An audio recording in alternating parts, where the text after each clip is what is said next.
Good morning students. अपनी पिछली video में बात की थी हमने कन्फर्मेशनल आइसोमेरिज्म में ईथेन और ब्यूटेन के बारे में। आज का हमारा टॉपिक है conformational isomerism in cyclohexane. Cyclohexane जैसा कि हम सभी जानते हैं 6 कार्बन का एक रिंग कंपाउंड है। क्लोज्ड स्ट्रक्चर इसकी होती है। हर कार्बन 2 कार्बन से अटैच्ड होता है और हर कार्बन पर 2 हाइड्रोजन एटम्स होते हैं। ये यहाँ हम देख रहे हैं साइक्लोहेक्सेन की जो कन्फर्मेशंस हैं, 2 पॉसिबल कन्फर्मेशंस हैं, चेयर फॉर्म और बोट फॉर्म। ये जो स्ट्रक्चर है, ये जो कन्फर्मेशन है, ये चेयर फॉर्म है। और इसी तरह से यहाँ हम देख रहे हैं कि रिंग जो है ये किस फॉर्म में है, बोट फॉर्म में है। तो ये 2 कन्फर्मेशंस इसकी मोस्टली पाई जाती हैं, चेयर और बोट कन्फर्मेशन। यहाँ हम देख रहे हैं ये जो चेयर कन्फर्मेशन है, इसमें ये जो हम देख रहे हैं ई और ए, इसके बारे में अभी बात करेंगे। ये हाइड्रोजन की पोजीशन है कि whether hydrogen atoms are equatorial और एक्सियल, उसको ये दर्शाते हैं। और इसी तरह से यहाँ पे हम देख रहे हैं बोट स्ट्रक्चर में कि यहाँ पे स्टेरिक क्राउडिंग की पॉसिबिलिटी है। तो उससे क्या ये स्टेरिक क्राउडिंग है, क्यों हो रही है और इसकी वजह से इसकी स्टेबिलिटी पे, मॉलिक्यूल पे क्या इफेक्ट आता है, इसके बारे में हम नेक्स्ट स्लाइड्स में बात करेंगे। ये साइक्लोहेक्सेन की चेयर कन्फर्मेशन है। और इस चेयर कन्फर्मेशन में ये जो ब्लैक बॉल्स हैं ये सभी कार्बन की बॉल्स हैं। इनके ऊपर जो है अटैच्ड रेड और ब्लू बॉल्स हैं, ये हाइड्रोजन की बॉल्स हैं। ये जो रेड बॉल्स हैं ये हम देख रहे हैं कि ये प्लेन के ऊपर और नीचे की तरफ है। जैसे कि यहाँ हमने देखा ये रेड बॉल ऊपर की तरफ है और इसी तरह से ये 3 बॉल्स हम देख रहे हैं नीचे की तरफ हैं। तो ये जो प्लेन से अबव और बिलो हैं ये होती हैं एक्सियल हाइड्रोजन्स। और दूसरा जो ब्लू कलर में शो की गई हैं जो बॉल्स हाइड्रोजन की, ये इक्वेटोरियल पोजीशन पे होने के कारण इन्हें हम इक्वेटोरियल हाइड्रोजन कहते हैं। तो इस तरह से हम देख रहे हैं कि साइक्लोहेक्सेन में टोटल 12 हाइड्रोजन हैं, C6H12 है और इसमें से 6 हाइड्रोजन एक्सियल हैं और 6 हाइड्रोजन इक्वेटोरियल हैं। हर कार्बन पर एक हाइड्रोजन एक्सियल और एक इक्वेटोरियल है चेयर कन्फर्मेशन में। इसी को यहाँ पे ये शो किया गया है। ये सभी एक्सियल हाइड्रोजन्स हर कार्बन पर हम देख रहे हैं एक एक एक्सियल हाइड्रोजन हैं। इसी तरह से ये यहाँ पर इक्वेटोरियल हाइड्रोजन होगी, ये इस तरह से इक्वेटोरियल हाइड्रोजन, ये ऐसे इक्वेटोरियल हाइड्रोजन। तो ये हर कार्बन पर एक एक इक्वेटोरियल हाइड्रोजन होगी। तो जो रेड से जो ऑलरेडी शो किए गए थे ये हैं एक्सियल हाइड्रोजन और जो ये हमने ड्रॉ किए हैं ब्लू कलर से ये हैं इक्वेटोरियल हाइड्रोजन्स। यहाँ ये बोट फॉर्म पे अब हम आ जाती हैं और बोट फॉर्म में भी इसी तरह से एक्सियल और इक्वेटोरियल हाइड्रोजन्स हैं। इनको समझने की कोशिश करते हैं। ये हम देख रहे हैं कि रिंग की जो शेप है वो बोट लाइक होने के कारण इसे हमने बोट कन्फर्मेशन कहा है। और यहाँ हम देख रहे हैं कि ये इस तरह से ये एक्सियल हाइड्रोजन हैं, ये इक्वेटोरियल हाइड्रोजन, सभी पे हम देख रहे हैं कि एक्सियल और इक्वेटोरियल हाइड्रोजन्स हैं।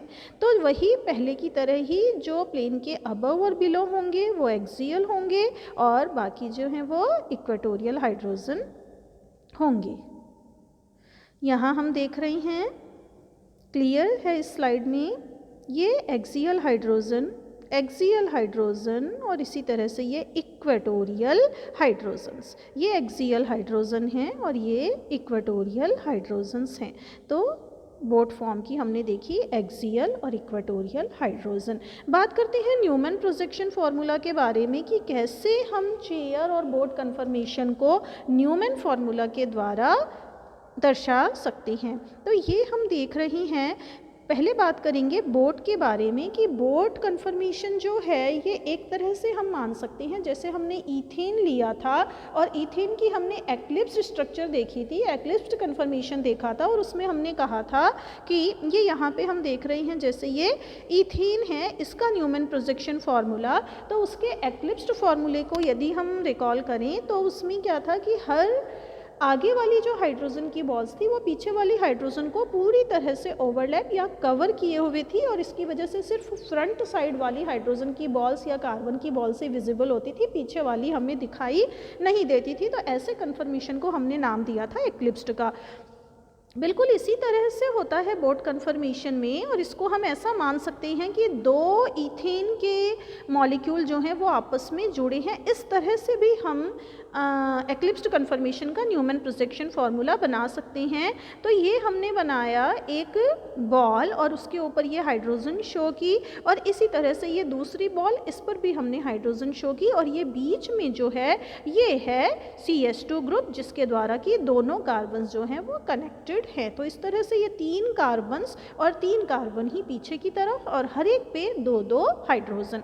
तो ये बना साइक्लोहेक्सेन। अब यहाँ हम देख रहे हैं कि ये जो आगे वाली हाइड्रोजन की बॉल है कॉर्नर पे, ये पीछे वाली से पूरी तरह से कवर्ड है। इसी तरह से ये बॉल पीछे वाली से पूरी तरह से कवर्ड है। सभी हाइड्रोजन की बॉल्स हम देख रहे हैं कि पीछे वाली बॉल को पूरी तरह से कवर किए हुए है। ये CH2 ग्रुप पीछे वाले को कंप्लीटली कवर करते हुए है। तो ये एक्लिप्स्ड कन्फर्मेशन के कौन सा है? Boat conformation. तो ये है एक्लिप्स्ड कन्फर्मेशन न्यूमैन के अकॉर्डिंग, और वैसे हम कहें तो ये साइक्लोहेक्सेन का बोट कन्फर्मेशन है। बात करते हैं चेयर कन्फर्मेशन की।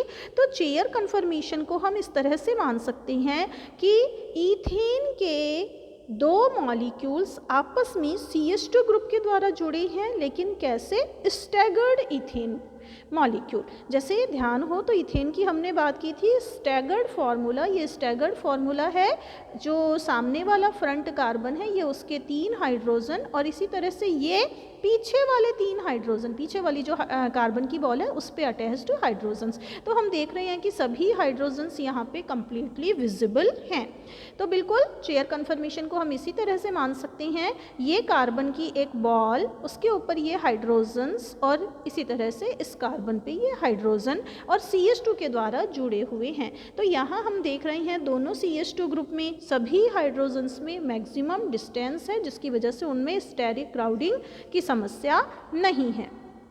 यहाँ पे एक्सियल और इक्वेटोरियल को क्लियर करने की कोशिश की गई है इस स्लाइड में।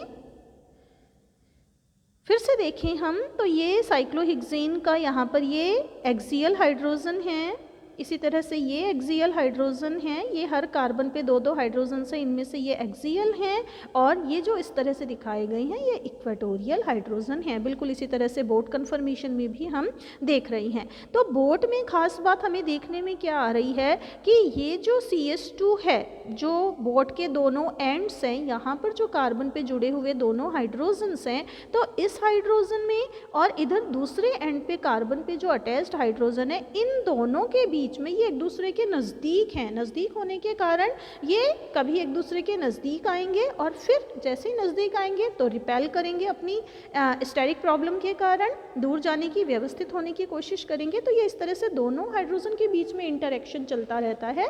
इसे हम कहते हैं फ्लैगपोल इंटरेक्शन। और इस फ्लैगपोल इंटरेक्शन के कारण ये जो बोट कन्फर्मेशन है, ये चेयर कन्फर्मेशन जितनी स्टेबल नहीं होती, उससे काफ़ी कम स्टेबिलिटी इसकी होती है। जबकि चेयर कन्फर्मेशन में हमने देखा कि सभी हाइड्रोजन के बीच में एक दूसरे से मैक्सिमम डिस्टेंस है, जिसकी वजह से स्टेरिक प्रॉब्लम नहीं आती, और ये काफ़ी हद तक सभी हाइड्रोजन्स अपनी पोजीशन को मेंटेन रखते हैं। किसी तरह का कोई इंटरेक्शन या रिपल्शन यहाँ पर नहीं होता उतना, जितना कि साइक्लोहेक्सेन में होता है। तो इसलिए ये जो साइक्लोहेक्सेन की चेयर कन्फर्मेशन है, ये कन्फर्मेशन काफ़ी ज़्यादा स्टेबल है। किससे?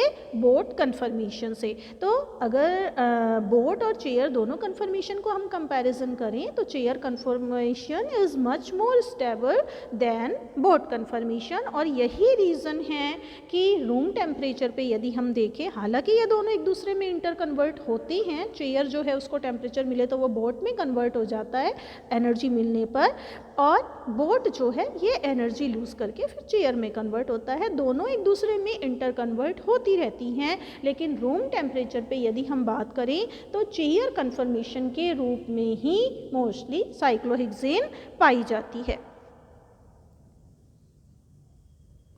ये हम देख रहे हैं यहाँ पर इंटर कन्वर्जन। ये जो बोट फॉर्म है ये चेयर फॉर्म में चेयर जो है ये बोट फॉर्म में कन्वर्ट हो रही है, अगेन बोट जो है ये मोर स्टेबल चेयर फॉर्म में कन्वर्ट हुई है। तो किसी वजह से यदि एनर्जी लेके टेम्परेचर लेके अगर चेयर जो है वो बोट फॉर्म में कन्वर्ट भी होती है तो भी ज़्यादा स्टेबिलिटी के कारण बोट पुनः चेयर कन्फर्मेशन में कन्वर्ट हो जाती है। तो ये हमने देखा साइक्लोहेक्सेन और उसके डिफरेंट कन्फर्मेशंस और स्टेबिलिटी।